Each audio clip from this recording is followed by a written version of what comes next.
Assalamualaikum warahmatullahi wabarakatuh. Halo semuanya, selamat datang di presentasi kelompok kami. Pernah nggak sih kalian membayangkan bagaimana sel kita mengubah molekul kecil menjadi energi yang luar biasa? Nah, jalur antara dan siklus Krebs adalah seperti jembatan penghubung yang krusial dalam proses ini. Saya Vika Putri dengan NIM 24017510009 bersama rekan saya Mardatila dengan NIM 24017510005 akan memandu kalian melalui pemahaman yang lebih mendalam mengenai proses ini. Selamat menyaksikan. Adapun tujuan dari video ini yaitu untuk mengetahui proses dekarboksilasi oksidatif, mendefinisikan siklus Krebs secara umum, mengetahui di mana proses terjadinya siklus Krebs, mengetahui tahap-tahap yang terjadi dalam siklus Krebs, serta mengetahui hasil akhir dari tahapan siklus Krebs.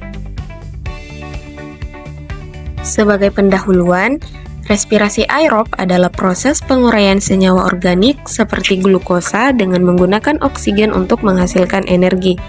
Proses ini terjadi di dalam organel mitokondria yang disebut sebagai powerhouse cell. Respirasi aerob terdiri atas 4 tahap utama, yaitu yang pertama glikolisis, kemudian dekarboksilasi oksidatif atau dikenal sebagai jalur antara, lalu siklus Krebs, dan yang terakhir adalah rantai transfer elektron. Jadi keempat tahap ini bekerja secara berurutan untuk menghasilkan ATP atau energi yang digunakan oleh sel dalam menjalankan fungsinya. Selanjutnya, kita akan membahas lebih detail mengenai jalur antara atau dekarboksilasi oksidatif. Jalur ini merupakan proses pemecahan asam pirufat yang sebelumnya dihasilkan dari glikolisis menjadi asetil CoA. Proses ini melibatkan pelepasan satu molekul karbon dioksida dan reaksi oksidasi yang menghasilkan NADH. Proses utama yang berperan dalam jalur ini adalah enzim pirufat dehidrogenase kompleks atau PDC, NAD+ sebagai akseptor elektron, dan koenzim A yang akan bergabung dengan sisa karbon untuk membentuk asetil CoA. Asetil CoA inilah yang nantinya masuk ke dalam siklus Krebs untuk diproses lebih lanjut dalam menghasilkan energi. Dari satu molekul glukosa yang menghasilkan 2 pirufat, maka akan dihasilkan 2 molekul asetil CoA. Selain itu, tahap ini juga menghasilkan 2 molekul NADH dan 2 molekul karbon dioksida. Walaupun belum menghasilkan ATP secara langsung, tahap ini sangat penting karena asetil CoA yang dihasilkan akan menjadi bahan utama dalam proses siklus Krebs, di mana produksi energi akan berlangsung lebih banyak. Pada slide ini, kita akan mempelajari lebih lanjut mengenai siklus Krebs. Siklus Krebs yang juga dikenal dengan nama lain seperti siklus asam sitrat atau siklus asam trikarboksilat memegang peranan penting sebagai jalur metabolisme sentral. Proses ini merupakan tahapan penting dalam oksidasi molekul bahan bakar seperti karbohidrat, lipid, dan protein. Siklus ini berlangsung di dalam matriks mitokondria dan memiliki tujuan utama untuk mengoksidasi asetil koenzim A yang kemudian menghasilkan molekul-molekul berenergi tinggi seperti NADH, FADH2, dan ATP. Nah, siklus Krebs diawali dari masuknya asetil koenzim A ke dalam matriks mitokondria. Pada tahap ini, asetil koenzim A akan bertemu dengan oksaloasetat, yaitu senyawa antara dalam siklus Krebs. Dari transfer ini, asetil koenzim A akan mentransferkan gugus asetil ke dalam oksaloasetat, sehingga dihasilkan sitrat dengan jumlah atom karbon C berjumlah 6. Strukturnya dapat kita lihat pada gambar sitrat ini. Kemudian, oleh enzim akonitase, strukturnya diubah dan menghasilkan senyawa cis akonitat. Dapat dilihat bahwa struktur antara sitrat dan cis akonitat memiliki perbedaan. Dari tahapan ini dikeluarkan H2O yang kemudian akan digunakan lagi dalam proses perubahan cis akonitat menjadi isositrat. Pada tahap ini, dibutuhkan enzim akonitase dan H2O, yang kemudian mengubah struktur dari cis akonitat menjadi isositrat. dapat dilihat pada gambar perbedaan struktur antara cis-akonitat dengan isositrat. Selanjutnya, isositrat ini oleh enzim isositrat dehidrogenase akan diubah menjadi alfa-ketoglutarat. Pada tahap ini, isositrat mengalami oksidasi oleh NAD+ dan mengalami dekarboksilasi, yaitu pengurangan jumlah atom C dari yang awalnya isositrat yang berjumlah C6, kemudian berubah menjadi alfa-ketoglutarat yang memiliki jumlah atom C5. Kemudian, alfa-ketoglutarat ini dengan enzim alfa-ketoglutarat dehidrogenase akan diubah menjadi suksinil koenzim A. Hal yang sama terjadi, yaitu alfa-ketoglutarat dioksidasi oleh NAD+ dan mengalami dekarboksilasi, menghasilkan CO2. Artinya, alfa-ketoglutarat ini mengalami pengurangan atom C dari yang awalnya berjumlah C5 berubah menjadi suksinil koenzim A yang memiliki jumlah atom C4. Dapat dilihat terjadi perubahan struktur antara alfa-ketoglutarat dan suksinil koenzim A.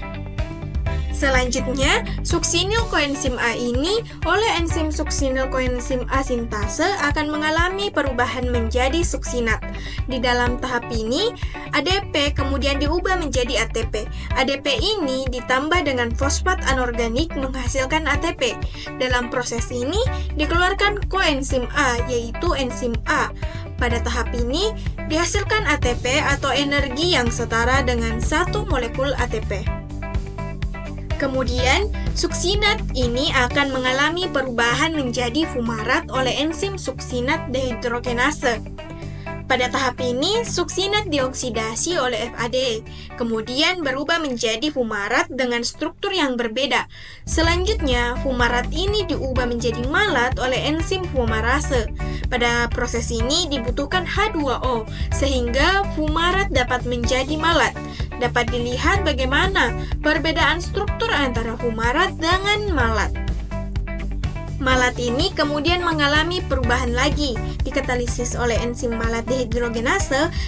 Dapat dilihat bahwa NAD+ mengoksidasi malat dan mengubahnya menjadi oksaloasetat dengan struktur baru dengan jumlah atom C berjumlah 4. Selanjutnya, oksaloasetat ini akan bertemu lagi dengan asetil koenzim A dan akan terjadi kembali siklus Krebs. Dalam proses siklus Krebs ini, tentu digunakan enzim untuk mengkatalisis. Namun, dalam proses ini juga terdapat enzim yang dapat menghambat proses dari siklus Krebs. Yang pertama, ada enzim fluoroasetat yang menghambat pembentukan sitrat menjadi cis-akonitat. Kemudian ada enzim arsenit yang dapat menghambat pembentukan antara alfa-ketoglutarat dan suksinil koenzim A. Selain itu, ada satu enzim yaitu malonat yang dapat menghambat pembentukan suksinat menjadi fumarat.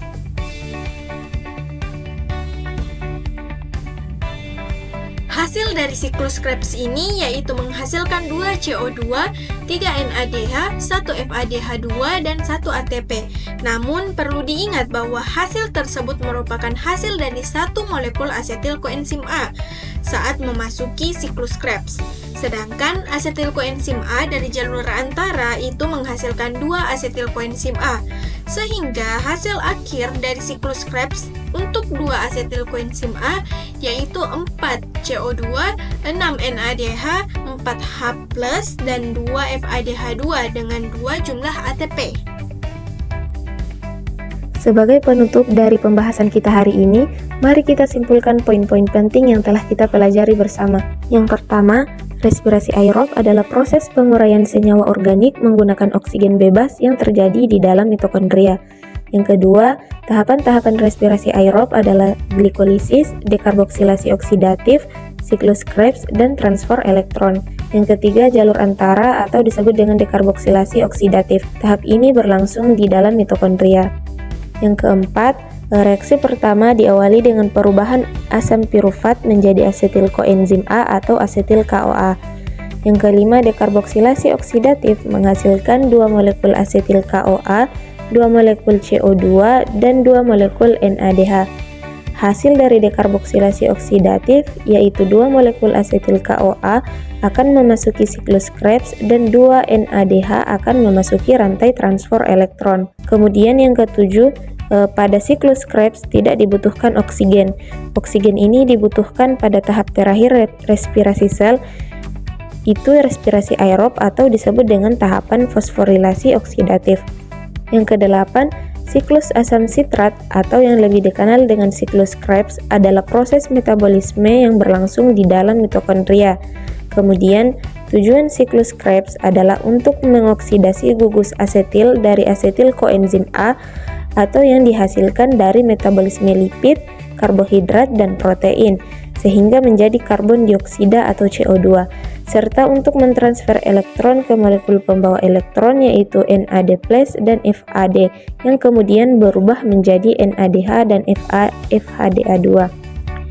Proses siklus Krebs menghasilkan NADH dan FADH yang kemudian akan masuk ke dalam RET untuk diubah menjadi energi siap pakai atau ATP. Tidak lupa pada proses ini juga dihasilkan CO2 sebanyak 2 molekul, NADH sebanyak 6, 2H, dan FHDH2 sebanyak 1 molekul. Nah, itu tadi pemaparan dari kelompok kami mengenai jalur antara dan siklus Krebs. Kami berharap presentasi ini bermanfaat. Jika ada pertanyaan atau hal yang ingin didiskusikan lebih lanjut, kami dengan senang hati akan menjawabnya. Terima kasih. Wassalamualaikum warahmatullahi wabarakatuh.